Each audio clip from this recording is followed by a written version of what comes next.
যখন জাহাজের ক্যাপ্টেন ঠাট্টার ছলে পবিত্র কুরআন শরীফ সাগরে ছুঁড়ে ফেলেছিল, ঠিক সেই মুহূর্তে কি ভয়ঙ্কর অলৌকিক ঘটনা ঘটেছিল। একজন অহংকারী ক্যাপ্টেন, যিনি সাগরের বুকে জাহাজ চালান, অথচ সেই সাগরের স্রষ্টাকেই চ্যালেঞ্জ করার দুঃসাহস দেখান। তিনি নিজের জাহাজে নামাজ নিষিদ্ধ করেছিলেন, কোরআন তিলাওয়াত নিষিদ্ধ করেছিলেন, যেন ভাগ্য আর নিয়তির মালিক তিনি। কিন্তু সাগর তার ছিল না, এই সাগর আল্লাহর। হঠাৎ করেই আকাশে অন্ধকার নেমে এলো, বাতাস আর আসমান ক্ষোভে ফেটে পড়ল। শুরু হলো আল্লাহর গজব। জাহাজের প্রতিটি যাত্রী সেই মুহূর্তে এক বিস্ময়কর দৃশ্য দেখল। কেউ বুঝতে পারছিল না এটা কি বাস্তব নাকি চোখের ভুল। যেভাবে শুরু হয়েছিল ঠিক সেভাবেই হঠাৎ সব কিছু থেমে গেল। কিন্তু শুরু করার আগে আপনি যদি আল্লাহর শক্তিতে বিশ্বাস করেন, তাহলে কমেন্টে লিখুন, আমি আল্লাহর শক্তিতে বিশ্বাস করি। আসসালামু আলাইকুম সম্মানিত দর্শকবৃন্দ। প্রশান্ত মহাসাগরের নীল জলরাশির বুক চিরে দ্রুত এগিয়ে চলেছিল এক বিশাল প্রমোত্তরী, স্যাফরন গ্লোরি। এই জাহাজ ছিল বিলাসিতা, ক্ষমতা আর সীমাহীন স্বাধীনতার প্রতীক। ভেতরে ছিল এক আলাদা জগৎ। উপরের ডেকে গরম পানির সুইমিং পুল, ডিজাইনার পোশাকে অভিজাত যাত্রীদের হাঁটাচলা, দিনরাত গানের শব্দ, ক্যাসিনো, স্পা, বলরুম, কোনো বিলাসিতারই অভাব ছিল না।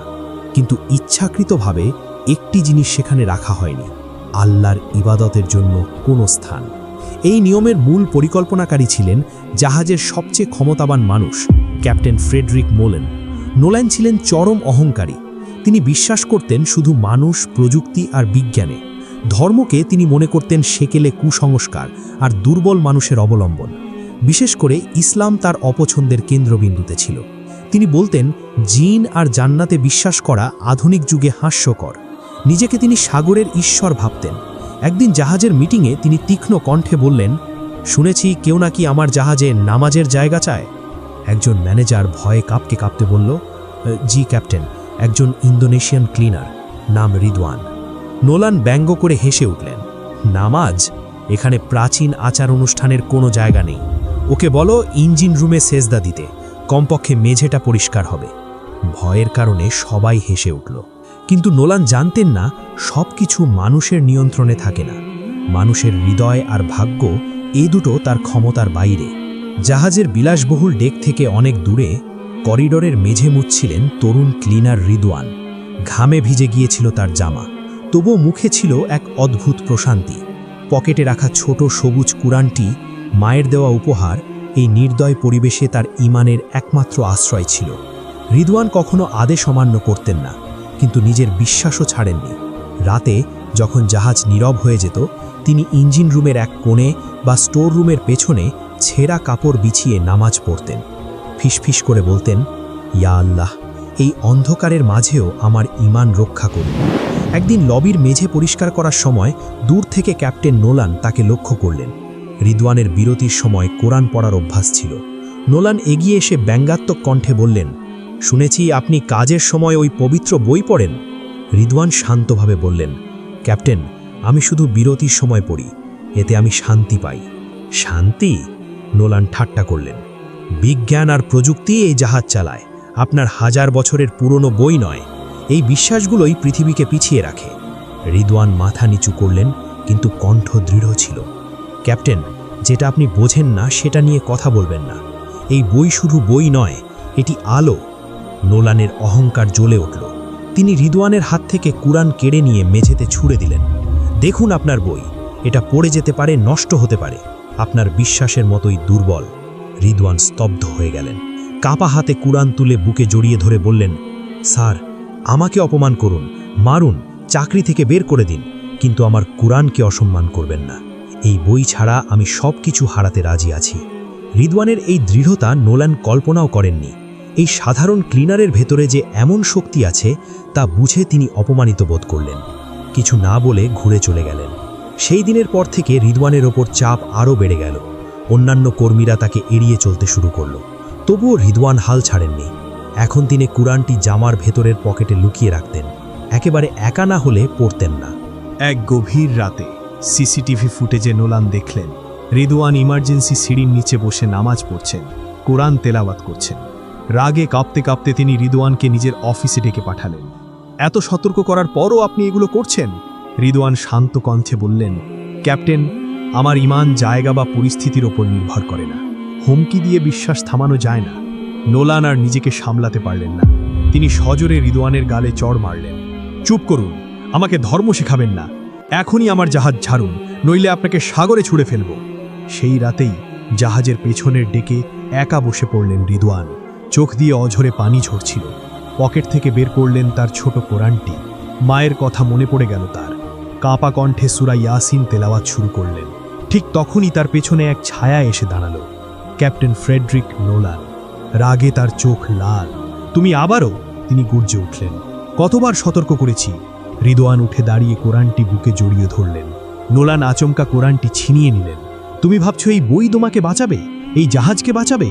দেখি কিভাবে এটি তোমাকে রক্ষা করে। রিদওয়ান কান্না ভেজা কণ্ঠে বললেন, ক্যাপ্টেন, দয়া করে এটা ফেলবেন না। কিন্তু নোলান শোনেননি। চরম ঘৃণা আর অহংকার নিয়ে তিনি পবিত্র কোরআন শরীফ সাগরের অন্ধকারে ছুঁড়ে ফেললেন। নোলান বিজয়ের ভঙ্গিতে চিৎকার করে বললেন, দেখো, তোমার পবিত্র বই উড়তে পারে না, ডুবে যাবে, পচে যাবে, তোমার বিশ্বাসের মতন। রিদওয়ান যেন পাথর হয়ে গেল। মনে হলো তার আত্মাটাও কোরআনের সঙ্গে সাগরে ডুবে গেছে। হাঁটু গেড়ে বসে পড়লেন তিনি। আকাশের দিকে তাকিয়ে ফিসফিস করে বললেন, ইয়া আল্লাহ, ওনাকে ক্ষমা করুন। উনি জানেন না উনি কি করছেন। 1 মিনিটও পেরোয়নি, হঠাৎ প্রচণ্ড বজ্রপাত আকাশ কাঁপিয়ে দিল। শান্ত বাতাস মুহূর্তেই ভয়ঙ্কর রূপ নিল। পশ্চিম দিক থেকে কালো মেঘ মৃত্যুর পর্দার মতো ধেয়ে এলো। নোলান কেঁপে উঠলেন। ঝড়ো হাওয়ায় তার টুপিটা উড়ে সাগরে পড়ে গেল। তিনি দৌড়ে কন্ট্রোল রুমের দিকে ছুটলেন।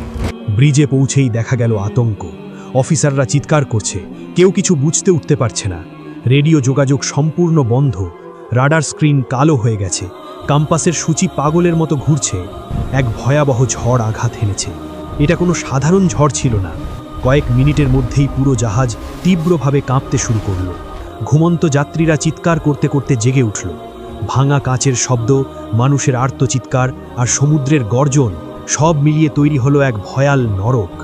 আধুনিক প্রকৌশলের গর্ব স্যাফরন গ্লোরি এখন ঢেউয়ের মাঝে খেলনা নৌকার মতো ছিটকে পড়ছে। কন্ট্রোল রুমে স্টিয়ারিং ধরে কাঁপতে কাঁপতে দাঁড়িয়েছিলেন ক্যাপ্টেন নোলান। এটা অসম্ভব, তিনি চিৎকার করলেন। এই জাহাজ যে কোনো ঝড় সহ্য করতে পারে। কিন্তু বাস্তবতা ছিল নির্মম। আসমানের গজবের সামনে তাদের প্রযুক্তি সম্পূর্ণ ব্যর্থ। জাহাজের পেছনের ডেকে ঝড়ের মাঝেই সিজদায় পড়েছিলেন রিদওয়ান। বৃষ্টি আর বাতাস তার শরীরে আঘাত করছিল। তবুও তিনি না পালালেন, না অভিযোগ করলেন। চোখ ভেজা কণ্ঠে তিনি আকাশের দিকে প্রার্থনা করলেন, লা হাওলা ওয়ালা কুওয়াতা ইল্লা বিল্লাহ। ইয়া আল্লাহ, আমাদের ক্ষমা করুন, আপনার গজব থেকে আমাদের রক্ষা করুন। তিনি কাঁদতে কাঁদতে পড়লেন, আম্মান ইউজিবুল মুদ্দাররা ইযা দাআহু ওয়া ইয়াকশিফুস সু। কে আছে যে বিপদগ্রস্তের ডাক শুনে সাড়া দেয় এবং তার কষ্ট দূর করে? কয়েকজন ক্রু সদস্য রিদওয়ানের দিকে তাকিয়ে অবাক হয়ে গেল। একজন ফিসফিস করে বলল, দেখো, ও ভয় পাচ্ছে না। ধীরে ধীরে কিছু যাত্রী আর ক্রু তার চারপাশে জড়ো হতে লাগলো। তারা মুসলিম ছিল না, কিভাবে দোয়া করতে হয় তাও জানত না। তবুও তারা রিদওয়ানের পাশে হাঁটু গেড়ে বসল, হাত তুলে নিল, নিজেদের হৃদয় যুক্ত করল তার দোয়ার সঙ্গে। দূর থেকে নোলান সব দেখছিলেন। শরীর অবশ হয়ে আসছিল। তিনি বুঝতে পারলেন তার অহংকার, তার প্রযুক্তি সব ব্যর্থ। কিন্তু এই সাধারণ ক্লিনার শান্তই রয়ে গেছে। নোলানের বুক ভারী হয়ে উঠল। তিনি টলটল করে ভেজা ডেকের দিকে এগিয়ে গেলেন। রিদওয়ান তখনও সিজদায়। হঠাৎ নোলানের পা কেঁপে উঠল। সবার সামনে তিনি হাঁটু গেড়ে বসে পড়লেন। সবাই হতভম্ব। যে ক্যাপ্টেন নিজেকে ঈশ্বর ভাবত, সে আজ এক সাধারণ ক্লিনারের সামনে নতজানু। নোলান কান্নায় ভেঙে পড়লেন। আমি আর এই জাহাজ নিয়ন্ত্রণ করতে পারছি না। সব সিস্টেম অকেজো, সব শেষ। কাঁদতে কাঁদতে তিনি বললেন, আমি আপনার রবকে অপমান করেছি, আমার ক্ষমা দরকার, আমাকে পথ দেখান। রিদওয়ান সিজদা থেকে মাথা তুলে ক্যাপ্টেনের কাঁধে হাত রাখলেন। আল্লাহ সবচেয়ে ক্ষমাশীল ক্যাপ্টেন। নিজেকে খোদা দাবি করা ফেরাউনকেও শেষ মুহূর্ত পর্যন্ত সুযোগ দেওয়া হয়েছিল। আপনারও এখনো সময় আছে। নোলান কাঁপা কণ্ঠে বললেন, আমাকে শেখান কিভাবে ক্ষমা চাইতে হয়। রিদওয়ান চোখ বন্ধ করলেন। বজ্রপাত আর ঝড়ের গর্জনের মাঝেই তিনি ক্যাপ্টেন নোলানকে শেখালেন সেই বাক্যগুলো, যেগুলো আল্লাহর রহমতের সব দরজা খুলে দেয়। নোলান তার কথা অনুসরণ করলেন। চোখ দিয়ে অনুতপ্ত অশ্রু ঝরতে লাগল। ঠিক সেই মুহূর্তেই কন্ট্রোল রুমে এক অলৌকিক ঘটনা ঘটল। যে রাডার স্ক্রিন মৃত ছিল হঠাৎ করেই সেটা জ্বলে উঠল। যে কম্পাসের সূচি এলোমেলো ঘুরছিল তা স্থির হয়ে উত্তর দিকে থেমে গেল। ইঞ্জিন রুম থেকে ইন্টারকমে ভেসে উঠল কণ্ঠ, ক্যাপ্টেন, ব্যাকআপ জেনারেটর অনলাইন হয়েছে, জাহাজ আবার নিয়ন্ত্রণে। সবাই নিস্তব্ধ হয়ে গেল। ঝড় ধীরে ধীরে শান্ত হতে শুরু করল। রিদওয়ান মৃদু হাসলেন। প্রযুক্তি নয় ক্যাপ্টেন, তিনি শান্ত স্বরে বললেন, জাহাজ ফিরেছে, কারণ একটা হৃদয় অবশেষে সিজদায় নত হয়েছে।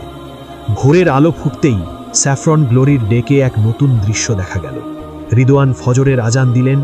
ছেঁড়া ইউনিফর্ম পরা ক্যাপ্টেন নোলান তার পাশে দাঁড়িয়ে জামাতে নামাজ আদায় করলেন। অনেক যাত্রী আর কর্মী তাদের সঙ্গে যোগ দিল। যে জাহাজ একদিন অহংকার আর সৃষ্টিকর্তাহীনতার প্রতীক ছিল, আজ সেটা আল্লাহর রহমতে আশার এক নতুন আলোয় ভরে উঠল। ক্যাপ্টেন নোলান শিখলেন, আসল শক্তি প্রযুক্তিতে নয়, আসল শক্তি হল স্রষ্টার সামনে বিনয়ী হওয়া আর অন্তর থেকে বিশ্বাস করা।